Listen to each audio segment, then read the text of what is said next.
Depuis les annonces de candidature des présidents de l'UNDP et du FSNC, la question de la candidature unique a refait surface. Certainement, l'acte posé par les deux hommes est apparu aux yeux de plusieurs comme une opportunité de restructuration du bloc oppositionnel.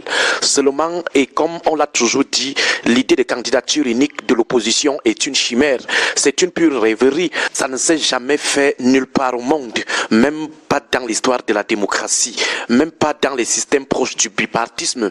Il n'y a jamais eu une candidature unique de toute l'opposition.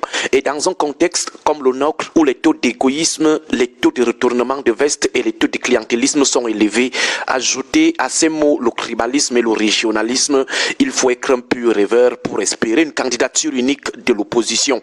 Aux élections de 1992, 25 regroupements politiques et parapolitiques s'étaient mis ensemble pour dégager un candidat unique dans le cadre de la coordination. Mais après, qu'est-ce qui s'était passé? Des égos, le tribalisme, des taupes, des mallettes d'argent, des trahisons. Finalement, la coalition en projet a volé en éclats.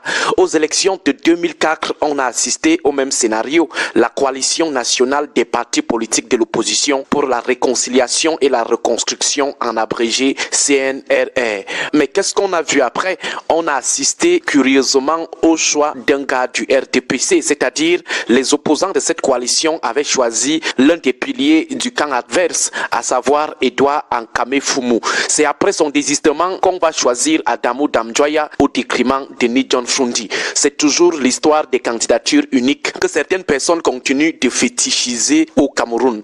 En 2011, après l'élection présidentielle, le G7 va naître. Seulement à la prochaine élection présidentielle, notamment celle de 2018, certains acteurs du G7 vont se retrouver dans le G20 qui apportera son soutien au candidat du RDPC. En 2024, on a eu un projet très vanté, à savoir l'ATP, l'Alliance pour la transition politique. Cette plateforme n'a même pas tenu pendant 5 mois. Les leaders les plus importants de l'ATP ont commencé à annoncer leur candidature en solo. Finalement, l'affaire de candidature unique de l'opposition au Cameroun est une pure hallucination et par conséquent une grosse perte de temps, une autre distraction qui ne dit pas son nom. Les histoires qu'on recherche chez le candidat unique de l'opposition, c'est de la pure rigolade. On fait des réunions, on veut organiser des élections au sein de l'opposition, on veut même organiser les tirages au sort et autres, c'est de la rigolade. Les seules options qui semblent pertinentes, faisables et appropriées, c'est soit l'agrégation de quelques forces autour de l'opposant qui a le vent en poupe, ou alors la coalition du peuple. Le premier cas a connu un succès retentissant en 1992 avec l'Union pour le changement autour de Nidjon Fundi. Des partis, des organisations de la société civile comme Cap Liberté, des organes de presse comme ceux de la Sainte Trinité, les artistes comme Feu Lapiro de Mbanga ont vu celui qui avait une avance sur les autres et ils se sont alignés derrière lui. Vous ne pouvez donc pas avoir un opposant qui a déjà une avance sur les autres dans le champ de l'adversité contre le pouvoir. Après, vous partez encore organiser des consultations, des élections ou des tirages au sort pour désigner le candidat de la coalition. En 1992, on s'était aligné derrière Fundi, y compris des personnalités comme Samuel Ebois, puissant ancien ministre, et après on a vu les résultats. Certains continuent même de soutenir que Fundi avait tapé Paul Biya. On peut voir la chose en l'envers.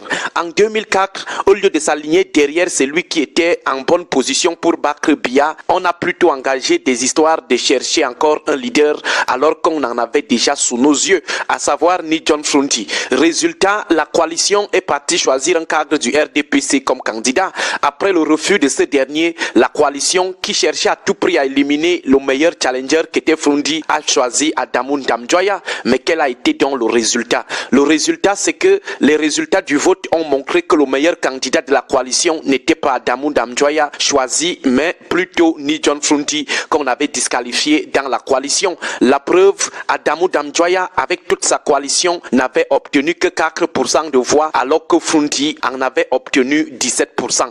Au regard de cette expérience des choix des coalitions, il devient clair que la coalition la plus porteuse est celle où les forces de la coalition s'alignent directement derrière celui qui est mieux placé, celui qui a déjà plus démontré sa détermination et sa force à mettre le RDPC en difficulté. Maintenant, si les coalitions respectives ne peuvent pas opter pour cette approche, alors qu'on cherche plutôt à amener le peuple à s'aligner derrière celui qui est déjà mieux placé, c'est-à-dire en lieu et place de la coalition des partis ou des leaders de partis, qu'on encourage plutôt le peuple à coaliser pour le changement.